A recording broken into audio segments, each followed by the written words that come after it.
اللهم صل على محمد وعلى آل محمد كما صليت على إبراهيم وعلى آل إبراهيم إنك حميد مجيد. اللهم بارك على محمد وعلى آل محمد كما باركت على إبراهيم وعلى آل إبراهيم إنك حميد مجيد. عن أبي هريرة رضي الله تعالى عنه قال قال رسول الله صلى الله عليه وسلم: ليس منا من خبب امرأة على زوجها او عبدا على سيده. حضرت ابو ہریرہ رضی اللہ تعالی عنہ راوی ہیں. آپ فرماتے ہیں کہ رسول اللہ صلی اللہ علیہ وآلہ وسلم نے ارشاد فرمایا: وہ شخص ہم میں سے نہیں ہے جو کسی عورت کو اس کے شوہر کے خلاف اکسائے یا کسی غلام کو اس کے آقا کے خلاف بھڑکائے. یہ حدیث مبارکہ دو بڑی بنیادی نوعیت کی باتیں بیان کرتی ہے جن کے معاشرے پر بڑے دور رس اثرات ہیں. سب سے پہلی چیز جو اس حدیث مبارکہ سے سمجھ میں آنے والی ہے وہ ہے اس کا اسلوب. اور یہ اسلوب صرف اس حدیث کے ساتھ خاص نہیں ہے، دیگر احادیث میں بھی رسول اللہ صلی اللہ علیہ وآلہ وسلم سے یہ نقل کیا گیا ہے کہ آپ یہ طریقہ اور یہ اسلوب بیان اختیار کیا کرتے تھے کہ لیس منا. جب آپ نے کسی عمل کے بارے میں کہ لوگ کوئی کام ایسا کرتے تھے جو بہت ہی ناپسندیدہ ہو، بہت ہی غیر مطلوب ہو، اچھا نہ ہو، برا ہو، جس کے برے اثرات دور تک پھیلنے والے ہوں، رسول اللہ صلی اللہ علیہ وآلہ وسلم کو برا لگے اور اللہ سبحانہ و تعالیٰ کے نزدیک بڑا ناپسندیدہ ہو، گندا عمل ہو، تو ان میں سے بعض اعمال کے بارے میں آپ صلی اللہ علیہ وآلہ وسلم یہ اسلوب اور یہ طریقہ بیان کرنے کا اختیار کیا کرتے تھے کہ لیس منا، ایسا شخص ہم میں سے نہیں ہے. اور معلوم ہے کہ رسول اللہ صلی اللہ علیہ وآلہ وسلم جب اپنے اصحاب کے ساتھ بیٹھ کر یہ بات بیان کرتے تھے تو اس اسلوب کا مطلب یہ تھا کہ وہ ایسا شخص ہم سے تعلق نہیں رکھتا، ہم سے اس کی نسبت نہیں ہے. محدثین کا اس بات پر اجماع ہے، اور جو لوگ عربی سمجھتے ہیں، دین کی دعوت اور اسلوب کو سمجھتے ہیں، اور آپ صلی اللہ علیہ وآلہ وسلم کے تمام فرامین کی نوعیت، ان کے اندر الفاظ اور اصطلاحات جو استعمال ہوتی ہیں نا، ان کو سمجھتے ہیں، تو ان کا اس بات پر اجماع ہے کہ جب آپ صلی اللہ علیہ وسلم یہ کہتے ہیں نا لیس منا، تو اس کا مطلب یہ نہیں ہو جاتا کہ ایسا شخص کافر ہو جاتا ہے. اور یہاں سے یہ نقطہ بھی سمجھ میں آنے والا ہے کہ احادیث کی کتاب کو خود پکڑ کر کھول کر اردو ترجمہ پڑھنے کے بعد اس کے اندر سے مفہوم اخذ کرنا، اور علماء اور محدثین نے جو اس میں سے مرضی، منشا اور مفہوم سمجھا ہے اس کو نظر انداز کر دینا، اور تمام احادیث کو ایک جگہ یکجا کر کے جمع کر کے مطلب اخذ کرنے کے بجائے کسی وقت کسی وقتی اشتعال، جذبے، سوچ اور فکر کے تحت جس نے جو چیز پڑھ لی اس کو آگے بیان کرنا اور یہ فتوے بانٹنا کہ ایسا شخص کافر ہو گیا ہے، مسلمان نہیں رہا، یہ درست نہیں ہے. اس لیے یہ بات سمجھنی چاہیے کہ دین کا علم اور خاص طور پہ احادیث کا علم عام شخص کے لیے بڑی رہنمائی اور ہدایت کا باعث ہے، مگر اس کو پھیلانے کے لیے، اس کی بنیاد پر آگے فتویٰ دینے کے لیے، اس سے مفہوم اور مقاصد کشید کرنے کے لیے بہرحال اساتذہ اور علماء ربانیین کے ساتھ بیٹھنا اور ان کی نگرانی میں رہنا ہی ہدایت کا باعث ہے. یہ بڑی اہم بات ہے.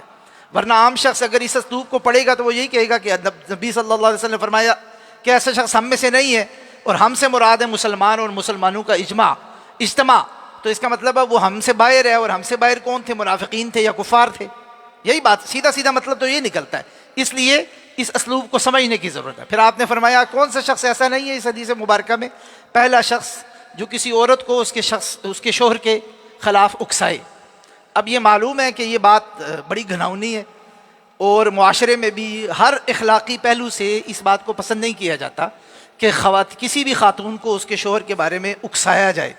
اور یہاں یہ بات بھی پیش نظر رہے، ایک ہے اکسانا اس بات پر جو سرے سے جھوٹی ہے ہی نہیں، اس کے شوہر نے کوئی بات کی نہیں، کوئی غلطی نہیں کی، مگر کان بھرنے کے لیے کسی خاتون کو وقتاً فوقتاً اس کے کان میں بات ڈالتے رہنا، تمہارا شوہر تو یہ کر رہا ہے، وہ تو یہ کرتا ہے، وہ تو یہ کرتا ہے، اور سراسر جھوٹ بات. اور دوسرا اس کا پہلو یہ ہے کہ بسا اوقات انسان کے اندر کوئی کمی کوتاہی ہوتی ہے، بجائے اس کے کہ اصلاح کی نیت سے گفتگو کی جائے، اس نیت سے گفتگو کی جائے کہ ان کے درمیان تفریق ہو جائے. ان کے درمیان اختلاف کو ہوا دی جائے تو ایسا شخص بہت برا شخص ہے. یہ اصلاح کی نیت سے کام نہیں کرتا، یہ اس گھر کو توڑنا چاہتا ہے، اپنی کسی ناآسودہ خواہش کو پورا کرنا چاہتا ہے. یہ فتنہ باز آدمی ہے، ایسے فتنے باز آدمی سے بچنا چاہیے. اور ایسے فتنے باز لوگ ہمارے معاشرے میں کثرت سے پائے جاتے ہیں، ہم میں پائے جاتے ہیں. ہم میں سے ہر شخص سمجھتا ہے کہ کوئی دوسرا ہے. ہمیں اپنے اعمال پر بھی ریفلیکٹ کرنے کی ضرورت ہے، ان کے بارے میں سوچنے کی ضرورت ہے کہ ہم گھروں میں، خاندانوں میں، برادریوں میں، دوستوں میں، احباب میں جب بیٹھتے ہیں تو کرتے کیا ہیں؟ ادھر کی بات ادھر لگا دی، ادھر کی بات ادھر کر دی، اور بسا اوقات نتیجہ یہ نکلتا ہے جو اس حدیث مبارکہ میں بیان کیا ہے کہ کوئی خاتون اپنے مرد کے خلاف اس کو بھڑکا جاتے. اچھا، یہاں بھی ایک علمی نکتہ بھی ہے کہ یہاں کیا گیا ہے، کہا گیا ہے کہ ایسا شخص ہم میں سے نہیں ہے جو کسی خاتون کو اس کے شوہر کے خلاف، بیوی کو اس کے شوہر کے خلاف بھڑکائے. مفہوم مخالف کیا ہوا؟ مفہوم مخالف یہ ہوا کہ اس کے برعکس بھی درست ہے. یعنی اگر کوئی کسی خاتون کو بھڑکائے کہ وہ اس کے شوہر کے، اور یا شوہر کو بھڑکائے کہ وہ اس کے خاتون کے خلاف ہو جائے، تو یہ مفہوم برق یہاں پر ایک خاص مفہوم سیدھا بیان ہوا ہے. لیکن اس کے برعکس بھی درست ہے کہ ہر وہ شخص برا آدمی ہے جو بیوی کو شوہر کے خلاف بھڑکائے، یا ہر وہ شخص بھی برا ہے جو شوہر کو بیوی کے خلاف بھڑکائے، تاکہ ان کے درمیان تفریق ہو اور گھر میں فساد ہو. اور دوسری بات جو آپ صلی اللہ علیہ وسلم نے بیان کی وہ یہ کہ عبدن علی سیدہ، اور بھڑکائے کسی غلام کو اس کے مالک. اب غلام اور مالک ظاہر بات ہے کہ اس زمانے میں ایک خاص قسم کا تعلق اور نوعیت اور رشتہ ہوتا تھا. آج کے دور میں وہ غلامی رہی نہیں، مگر اس کے مفہوم میں بھی یہ ساری چیزیں شامل ہیں جہاں تعلق کی نوعیت اس طرح ہو کہ ایک شخص سپروائزر ہو، ایک شخص کے پاس کچھ حاکمیت ہو، اور دوسرا اس کا سبارڈینیٹ ہو، اس کے ساتھ کام کرتا ہو. جیسے ہمارے دفتروں میں باس ہوتا ہے اور اس کے نیچے کام کرنے والے لوگ ہوتے ہیں. اور یہ جو ہم محلاتی سازشیں کرتے ہیں دفتروں میں، کاروباروں میں، اپنے کام والی جگہ پر، ہم اور اس کو اپنا حق سمجھتے ہیں. یہ جو ایک بہت بری عادت آ گئی ہے نا حق کے نام پر، کہ جی یہ تو ہمارا حق ہے، حق کوئی حق بات کو بیان کرنے کے نام پر ہم تو چھوڑتے ہی نہیں کسی کو، جی اسی وقت بات کر دیتے ہیں. اس کے نتیجے میں کیا ہوتا ہے کہ لوگ اپنے کام والی جگہوں پر جتھے بناتے ہیں اپنے اوپر جو سپروائزر ہوتا ہے اس کے خلاف. اگر تو کوئی غلطی، کوتاہی قانونی، اخلاقی، سماجی، شرعی حوالے سے ہے، اس کا تدارک معروف طریقے سے کرنا چاہیے، اچھے انداز میں کرنا چاہیے. لیکن فتنہ پیدا کرنا اور اس فتنے کی بنیاد پر ایسا گروہ بنا لینا جس کی بنیاد پر پھر بارگیننگ کرنا اور اپنے فائدے اٹھانا، یہ ناپسندیدہ عمل ہے. ایسا شخص فتنے باز شخص ہوتا ہے، اور ایسے شخص کو رسول اللہ صلی اللہ علیہ وسلم نے کہا ہے لیس منا، وہ ہم میں سے نہیں ہے، یہ کوئی پسندیدہ طرز عمل نہیں ہے. تو اللہ سبحانہ و تعالیٰ سے دعا کرنی چاہیے کہ وہ ہمیں یہ ایک شعور اور احساس عطا کرے کہ ہم فتنے باز لوگوں کے طرز عمل کو اختیار کرنے کے بجائے دین کی روح کے مطابق لوگوں کے ساتھ اچھائی، نرمی، لوگوں کے ساتھ معاملہ فہمی اور ان کے ساتھ بھلائی کرنے کا معاملہ کر سکیں. سبحانک اللہم و بحمدک، اشہد ان لا الہ الا انت، استغفرک و اتوب الیک.